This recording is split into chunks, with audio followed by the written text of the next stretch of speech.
साथी अपने अपने कंधों पर बस्ता लटकाए स्कूल जा रहे थे। उनके चेहरों पर उत्साह और प्रसन्नता थी। सर्दी के कारण उन्होंने ऊपर से नीचे तक ऊनी वस्त्र पहनी हुई थी। दूसरी सड़क पर कुछ अधरंगे बच्चे कंधे पर फटे पुराने बोरे टांगे फटे पुराने कागजों के टुकड़े इधर उधर बिखरी हुई प्लास्टिक की थैलियां चूर रहे थे। उनके कुम्हलाए मुख और पड़पड़ाए होठ ठंड की कहानी कह रहे थे। स्कूल जाते बच्चों को हमेशा टकटकी लगाकर देखते थे। एक बच्चा दूसरे से कहता है, मैं सुबह जब इन बच्चों को स्कूल जाते हो, क्या कभी मेरे कंधे पर भी बस्ता होगा? लोग तो रात में सपने देखते हैं, स्कूल तो दिन में सपने देखने लगा। हम गलियों में पैदा हुए, गलियों में जिएंगे और गलियों में मर जाएंगे। बात तो ठीक है, लेकिन सपने देखना कोई बुरी बात नहीं। बिल्कुल बुरी बात नहीं। सपने देख, लेकिन एक बोरा रद्दी का पेट पोती और पूरा तरसने वाले कपड़े थे। अपने सपने की बात मुझे और से मत कहना। कहेंगे सूखी रोटी और बासी सब्जी जिसमें नहीं मिलती, वो महलों की बात करते हैं। कंधे पर टंगी बोरी संभालते हुए पन्ना उनके पास आती है। खाली, बिल्कुल खाली। अगर बोरी भरकर माल लेके तो घर में चूल्हा कैसे जलेगा? गप्पे मारना बंद करो और धंधे पर चलो। यह पन्ना जब भी मिलेगा चूल्हे की बात करेगी। चूल्हे को छोड़कर कुछ और नहीं सोचती तो पर चूल्हे ना जलने पर छोटे बहनों को भूख से पिलकते नहीं देख सकती।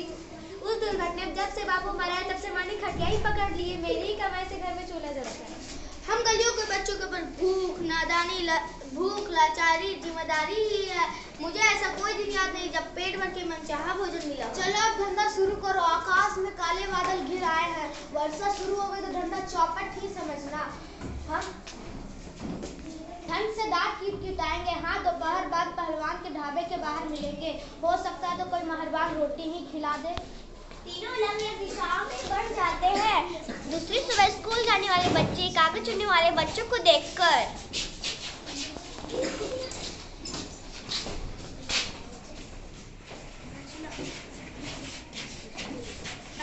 जब मैं कड़कती ठंड में इन बच्चों को देखती हूँ तो लगता है कि इनका कोई बचपन ही नहीं है।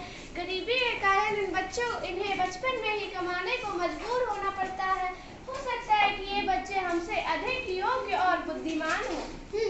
सुबह सुबह अपना सिर पैर के बात शुरू कर देती है।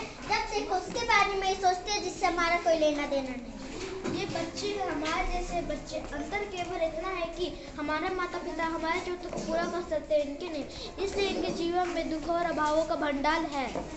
जब हम स्कूल जाते हैं तब इनकी आंखें बताती है कि ये भी स्कूल जाने का सपना देखते हैं। अच्छा, पूछ कर देखते हैं। सुनो बच्चों, हीरा मोती पन्ना उनके पास इकट्ठे हो जाते हैं। क्या तुम स्कूल जाओगे? हाँ। यदि हम स्कूल जाएंगे तो कमाएंगे कैसे? कमाएंगे नहीं तो खाएंगे क्या? हम स्कूल नहीं जा सकते। यदि कमाई और पढ़ाई दोनों साथ हो तो हम स्कूल भी जा सकते हैं। मेरा घर वहाँ कोने में है। काम के बाद तुम सब मेरे घर आना। शाम को वे तीनों अर्चना के घर के आंगन में इकट्ठे हो जाते हैं। अर्चना कॉलेज में पढ़ने वाला बड़ा भाई मनोज भी वहाँ है।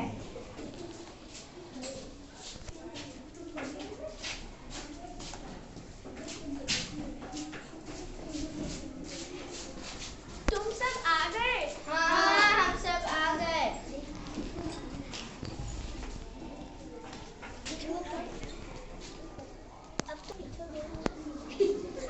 जब पढ़ना चाहता है कल 4 बजे बस अड्डे के पास वाले कॉलेज के बाहर आ जाए, मैं वहीं मिलूंगा। कुछ समय बीता, वह बच्चे पढ़ना लिखना सीख गए।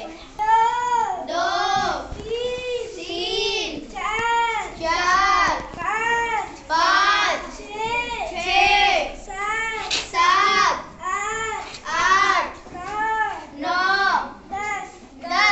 शाबाश, खड़े हो जाओ। कुछ समय बीता, वह बच्चे पढ़ना लिखना सीख गए। एक दिन पढ़ाई लिखाई के बाद हीरा ने अपने पिता को बता दी। हीरा के पिता ने उसे डांटना शुरू कर दिया। बस्ती के लोग वहाँ इकट्ठे हो गए। मनोज भी वहाँ पहुँच गया। ये बोला ही नहीं। मैंने जब से गिनना सीखा है बापू, तब से दुकानदार मुझे धोखा नहीं दे पाता। जितने माल के पहले 10 रुपए देता था उतने माल के अब 20 रुपए देता है। बापू, मैंने पढ़ना लिखना सीख लिया। पढ़ाई लिखाई क्या होता है? पढ़ने से कुछ नहीं मिलता। मैंने जब से गिनना सीखा है बापू, तब से दुकानदार मुझे धोखा नहीं देता। जितने माल के पहले 10 रुपए देता है उतने माल के अब 20 रुपए देता है।